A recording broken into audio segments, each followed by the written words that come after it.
Hello, જાગૃત અવાજમાં તમારું સ્વાગત છે બેટા. મારું નામ છે ચિંતન અખાણી. આજે હું તમને ગુજકેટ 2025 માટેની એવી જબરજસ્ત ટિપ્સ અને ટ્રિક્સ આપવાનો છું કે તમારે 110+ માર્ક્સ લાવવા હશે તો તમે લોકો ઇઝીલી લાવી શકશો. યસ, બીકોઝ ગુજકેટનું બેટા 50% વેટેજ છે અને આ ગુજકેટ જ તમારો રેન્ક ડિસાઇડ કરશે બોર્ડ એક્ઝામમાં, તમારા એસીપીસીના એડમિશન પ્રોસિજરમાં. તો ગુજકેટને કોઈએ લાઇટલી લેવાની નથી. તમારે જો ગુજરાતની બેસ્ટ ફેકલ્ટી સાથે, એનઆઈટી આઈઆઈટીની ફેકલ્ટી સાથે એકદમ કન્સેપ્ચ્યુઅલી અમારી સાથે સ્ટડી કરવું હોય ફ્રી ઓફ કોસ્ટ, તો ડિસ્ક્રિપ્શન બોક્સમાં બેટા વોટ્સએપ ગ્રુપની લિંક છે, એમાં તમે જોડાઈ શકો છો. અને એક વાર જોડાઈ ગયા હોય તો બીજી વાર જોડાવાની જરૂર નથી. પણ ટકાટક કન્ટેન્ટ સાથે અમે લોકો છોકરાઓને મટીરિયલ અને લેક્ચર્સ આપી રહ્યા છીએ ફ્રી ઓફ કોસ્ટ. ઓકે, ચલો. તો આ જે માસ્ટર પ્લાન છે, ઘણા બધા લોકો ટોપરનું સિક્રેટ પણ આપણે કહી શકીએ કે ટોપર કેવી રીતે પ્રિપેરેશન કરતા હોય છે. બીકોઝ અમે છેલ્લા 10 વર્ષથી આ ફિલ્ડમાં છીએ અને ગુજકેટ જેડબલઈ મેન્સ માટે સ્ટુડન્ટ્સને ગાઈડ કરતા હોઈએ છીએ અને લોકોને ભણાવતા પણ હોઈએ છીએ. તો આ એનો નિચોડ છે. જો તમે લોકો આ પ્રમાણે સ્ટ્રેટેજી અપનાવી, તમારે ચાંદી થઈ જશે યાર, એની ગેરંટી છે. ઓકે, ચલો. સૌથી પહેલા તો તમને બેટા ખબર હોવી જોઈએ કે ગુજકેટમાં 40 માર્ક્સ જે છે 40 માર્ક્સ મેથ્સના હોય છે, 40 માર્ક્સ જે છે એ બાયોલોજીના હોય છે, 40 માર્ક્સ કેમેસ્ટ્રીના અને 40 માર્ક્સ ફિઝિક્સના. તમારું જે બેટા ગુજકેટનું પેપર હોય છે એ 2 પાર્ટમાં હોય છે, સવારનો સ્લોટ અને આફ્ટરનૂનનો સ્લોટ. એટલે કે બપોરે 3 થી 4 કે 4 થી 5 નો એક સ્લોટ હોય છે અને સવારે 10 થી 12 નો એક સ્લોટ હોય છે. 10 થી 12 ની અંદર બધાને કોમન ફિઝિક્સ અને કેમેસ્ટ્રીનું પેપર હોય છે, રાઈટ. અને બપોરે જે લોકો મેથ્સ હોય એ લોકોને મેથ્સનું પેપર અને જે લોકો બાયોલોજીમાં હોય એ લોકોને બાયોલોજીનું પેપર, એવી રીતે હોય છે. અને 40 માર્ક્સ કરીને 120 માર્ક્સ, 120 માર્ક્સનું તમારું ગુજકેટનું પેપર હોય છે અને 120 તમારા એમસીક્યુ હોય છે. આમાં નેગેટિવ માર્કિંગ પણ હોય છે. એટલે અહીંયા આગળ બધી જ વસ્તુ જે છે, જે તમને અહીંયા કહેવા જઈ રહ્યો છું, એ ધ્યાનથી એક વાત સમજી લેજો, જેના કારણે તમને લોકોને ગુજકેટમાં જબરજસ્ત ફાયદો થશે. એની મારી ગેરંટી છે, કોરા કાગળ પર લખીને આપવા તૈયાર છું કે આ ટિપ્સથી તમને લોકોને જબરજસ્ત ફાયદો થશે. ઓકે, સૌથી પહેલા આપણે શું કરવાનું છે? યસ બેટા, આપણે વોરમાં જઈએ ને, યુદ્ધ લડવા, તો આપણી પાસે હથિયાર હોવું જોઈએ. હથિયાર ના હોય ને તો આપણે લડી જ ના શકીએ. તો અહીંયા સૌથી ઇમ્પોર્ટન્ટ વસ્તુ છે બેટા મટીરિયલ. તમારા લાઈફમાં આ મટીરિયલ જે છે ને એ સૌથી ઇમ્પોર્ટન્ટ રોલ ભજવે છે અને અમે લોકો પણ મટીરિયલ પ્રોવાઈડ કરી રહ્યા છીએ ફ્રી ઓફ કોસ્ટ. તો આ મટીરિયલ શેના માટે? તો 2 ટાઈપના મટીરિયલ હોય. એક એમસીક્યુની પ્રેક્ટિસ માટે એક ટાઈપનું મટીરિયલ અને બીજું કન્સેપ્ટ માટે. શેના માટે? કન્સેપ્ટ માટે. કન્સેપ્ટ કેના માટે હોય? કે તમે એમસીક્યુ કેવી રીતે સોલ્વ કરશો એના માટે કન્સેપ્ટ હોય. એ કન્સેપ્ટ માટે તમારે કોઈ જગ્યાએ જવાની જરૂર નથી. તમે એનસીઈઆરટીની બુક પકડો, એનસીઈઆરટીની બુક પકડી અને તમારી પોતાની નોટ્સ બનાવો. ખાસ આ સૌથી ઇમ્પોર્ટન્ટ વસ્તુ છે જે ઘણા બધા સ્ટુડન્ટ્સ મિસ કરતા હોય છે. પોતાની નોટ્સ બનાવો. કેમ પોતાની નોટ્સ? ફોર એક્ઝામ્પલ, તમે તમારા કોઈ ફ્રેન્ડની નોટ્સ લઈ આવ્યા અને એ ફ્રેન્ડની નોટ્સમાં એને એ જે સમજ્યો છે એ રીતે એણે નોટ્સ બનાવી હશે. હવે એની સમજણ શક્તિ, એનું થિંકિંગ જે એબિલિટી છે અને તમારી જે થિંકિંગ એબિલિટી છે એ બંને સેમ નથી બેટા. તો એણે એની થિંકિંગ એબિલિટી પ્રમાણે લખ્યું હશે, વચ્ચે કદાચ એકાદ સ્ટેપ મિસ કર્યું હશે, કાં તો વચ્ચે એક્સ્ટ્રા સ્ટેપ એણે મૂક્યું હશે, તો એ તમને આઈડિયા નહીં આવે. તો તમારી જે કન્સેપ્ટ તમારા ક્લિયર છે, તમારું જે થિંકિંગ એબિલિટી છે, એ તમે તમારી જાતે બનાવેલી નોટ્સ હોવી જોઈએ. જો તમે નોટ્સ જાતે બનાવી, 50% કામ તમારું ત્યાં જ સોલ્વ થઈ જશે. એ જાતે તમે જે નોટ્સ બનાવો છો એ તમારી બેટા ચેપ્ટર વાઇઝ હોવી જોઈએ. ચેપ્ટર વાઇઝ અને 1 પેજ નોટ હોવી જોઈએ. 1 પેજ એટલે ફોર એક્ઝામ્પલ, તમે લોકો મેથ્સની વાત કરી રહ્યા છો તો મેથ્સની અંદર ફોર એક્ઝામ્પલ કોઈ એક ચેપ્ટર છે, આપણે એક્ઝામ્પલ માની લઈએ કે મેટ્રાઇસિસ છે કે ડિટર્મિનન્ટ છે કે પ્રોબેબિલિટી છે કે સ્ટેટિસ્ટિક્સ છે, જે બી કોઈ ચેપ્ટર હોય, એ ચેપ્ટરનું એક જ પેજની અંદર વધુમાં વધુ 2 પેજની અંદર બધા એના ઇક્વેશન્સ, બધા એના ઇમ્પોર્ટન્ટ કન્સેપ્ટ, એ બધું તમે લોકોએ સમજીને લખી લીધેલું હોવું જોઈએ. એટલે at the end of the day, જ્યારે ગુજકેટની એક્ઝામ નજીક આવે ત્યારે પાછું તમારે આખી બુક લેવી ના પડે. જેમ બને મટીરિયલ નાનું કરતા જાઓ. જો બુક પકડીને બેઠા રહેશો તો એક્ઝામના આગલા દિવસે તમને થશે કે આટલી મોટી બુક પાછી હું ક્યાં રિવાઇઝ કરું. બટ એ જ બુક, આખી જે મોટી બુક છે બેટા, એ નાના 10 પેજમાં આવી ગઈ હોય કે 15 પેજમાં એ બુક તમારી આવી ગઈ હોય તો તમને લોકોને કેટલું ઇઝી રહે અને તમારો કોન્ફિડન્સ લેવલ વધતો જાય, રાઈટ. તો અહીંયા આગળ આ 1 પેજ નોટ તમારી હોવી જોઈએ બેટા, અને નીટ એન્ડ ક્લીન હોવી જોઈએ. હું એમ નથી કહેતો કલરફુલ યુઝ કરો, પણ નીટ એન્ડ ક્લીન હોવી જોઈએ. આપણે નોટ્સ હાથમાં પકડીએ તો બેટા આપણને જોવું તો ગમવું જોઈએ ને કે એવું ના થાય કે યાર ક્યાં કંટાળાજનક નોટ્સ બનાવી છે, એવું નહીં. નીટ એન્ડ ક્લીન હોવી જોઈએ. તો જેના કારણે તમે જ્યારે એ નોટ્સ તમારા હાથમાં લો બેટા, તો તમને ખુદને પણ એ વાંચવી ગમવી જોઈએ. એવું નહીં કે પછી એમ થાય કે યાર નથી મજા આવતી, એવું ના થવું જોઈએ, રાઈટ? તો એ નીટ એન્ડ ક્લીન હોવી જોઈએ. આ વસ્તુ પહેલા સૌથી ઇમ્પોર્ટન્ટ છે. તમારે ગુજકેટમાં સ્કોર કરવો હોય તો તમારો ફર્સ્ટ સ્ટેપ જ આ છે કે મટીરિયલ બનાવો. હવે બેટા મટીરિયલ બની જાય છે, એના પછી ટીપ નંબર 2 એ છે કે સૌથી પહેલા કયા એમસીક્યુ કરવા. સૌથી પહેલા કયા એમસીક્યુ કરવા? બીકોઝ તમે માર્કેટમાં જશો તો એમસીક્યુનો ભંડાર છે. કયા એમસીક્યુ કરવા, કયા એમસીક્યુ ના કરવા, એ છોકરાઓને બહુ જ મોટું કન્ફ્યુઝન હોય છે. તો એમાં સૌથી પહેલા તમારે પીવાયક્યુ જ પકડવાના. સૌથી પહેલા તો એ જ કમ્પ્લીટ કરવાના. બોર્ડના પણ ગુજરાત બોર્ડમાં 50 માર્ક્સના એમસીક્યુનું વેટેજ છે. તો જે કોઈ સેન્ટ્રલ બોર્ડના સ્ટુડન્ટ્સ હોય એ લોકો પણ ગુજરાત બોર્ડના પેપર પીવાયક્યુ ઉઠાઈ શકે છે. અને જે લોકો ગુજરાત બોર્ડના છે બેટા એ લોકો તો ઉઠાઈ જ શકે છે. તો એ પીવાયક્યુ જે છે, ફોર એક્ઝામ્પલ તમે મેથ સબ્જેક્ટ છે તો મેથ સબ્જેક્ટમાં છેલ્લા 3 વર્ષના કે 4 વર્ષના તમે પીવાયક્યુ ઉઠાવો તો એમાં 50 માર્ક્સના તમે જોશો 50 એમસીક્યુ હશે તો 200 એમસીક્યુ તમને ત્યાંથી જ મળી જશે. 200 એમસીક્યુ તમને લોકોને ત્યાંથી મળી જશે. પ્લસ ગુજકેટના બી પીવાયક્યુ ઉઠાઈ લો.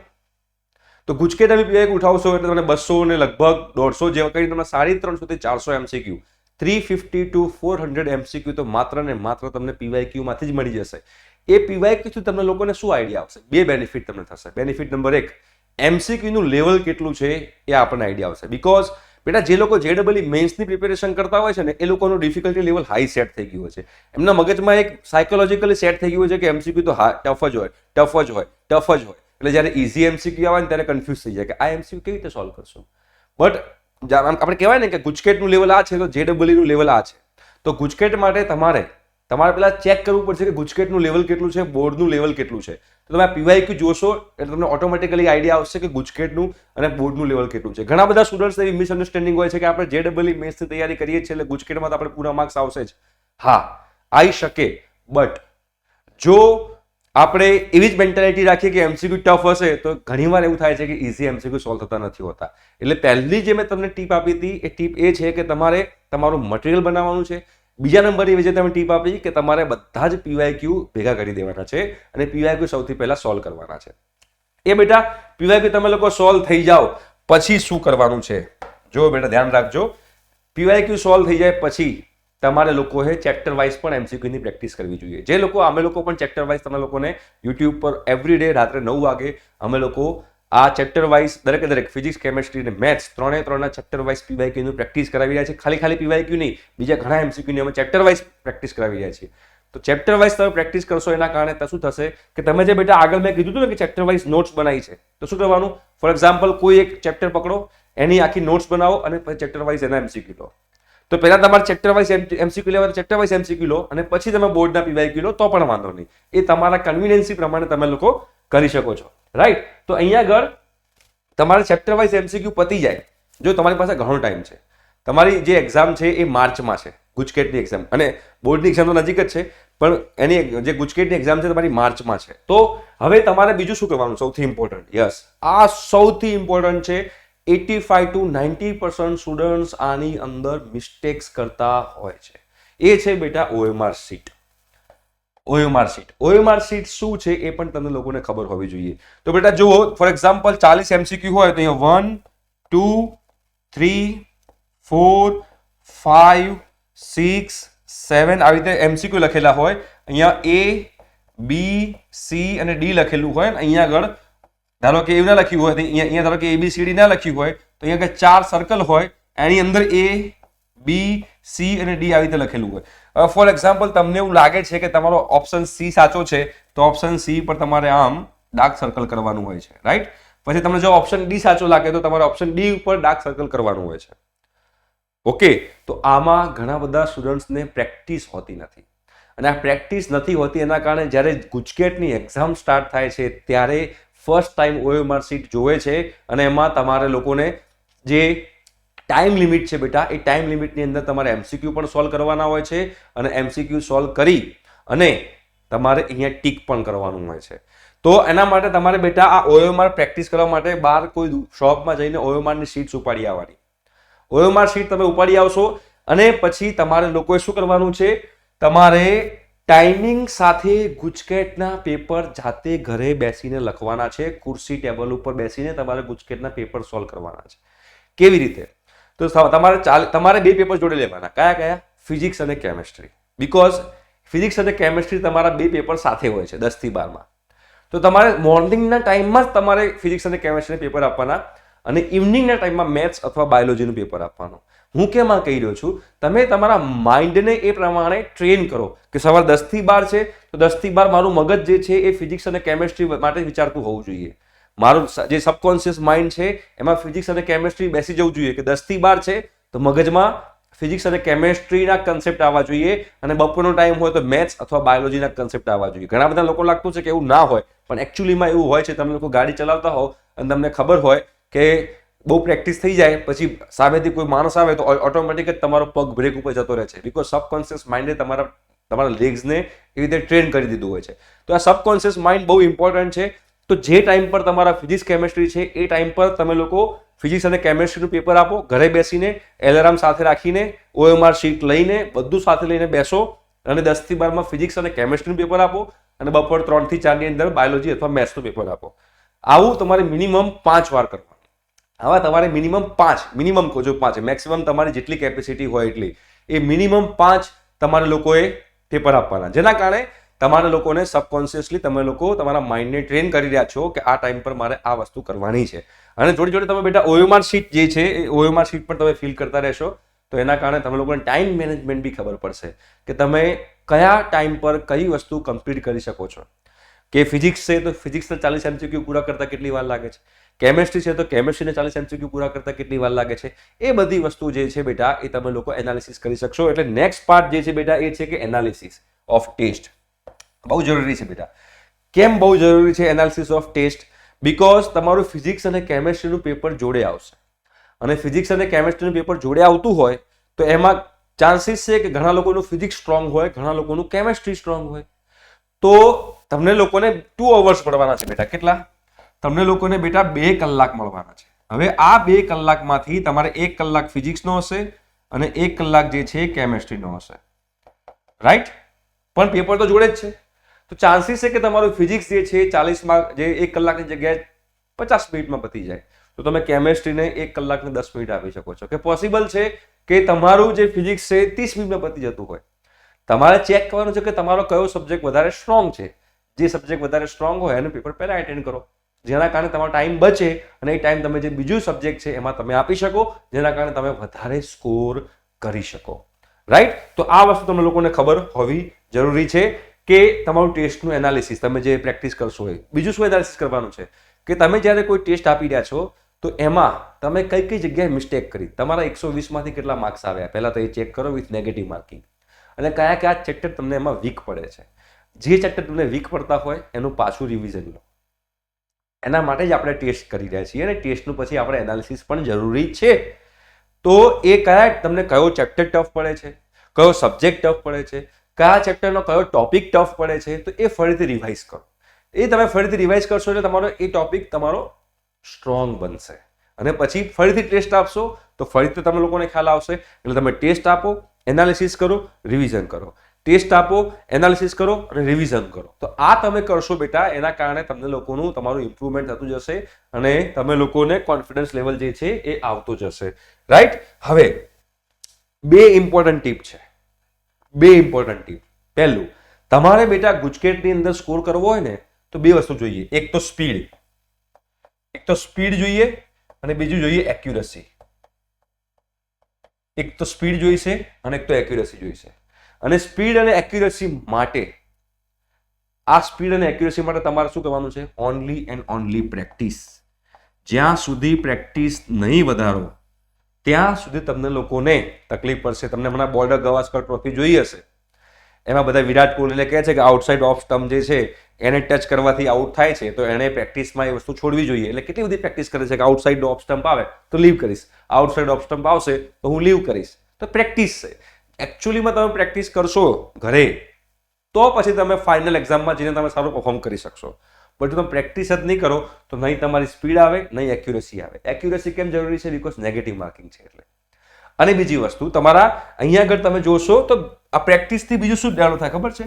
પ્રેક્ટિસથી બીજું લોજિક ડેવલપ થાય, થિંકિંગ એબિલિટી તમારી ડેવલપ થાય. કેમ કે તમે જેટલી વધારે પ્રેક્ટિસ કરશો બેટા એટલું વધારે અલગ ટાઈપના એમસીક્યુ તમારા આંખો નીચે આવશે અને અલગ ટાઈપના એમસીક્યુ આવશે. તમને થશે કે અચ્છા આ કન્સેપ્ટ પણ યુઝ કરી શકાય, અચ્છા આ એમસીક્યુ આવી રીતે પણ સોલ્વ કરી શકાય. આ થિંકિંગ ડેવલપ થવું ને એને કહેવાય લોજિક. એટલે પ્રેક્ટિસથી લોજિક આવશે અને કન્સેપ્ટ માટે તમારે શું કરવું પડશે બેટા? રિવિઝન. કન્સેપ્ટ કોને કહેવાય?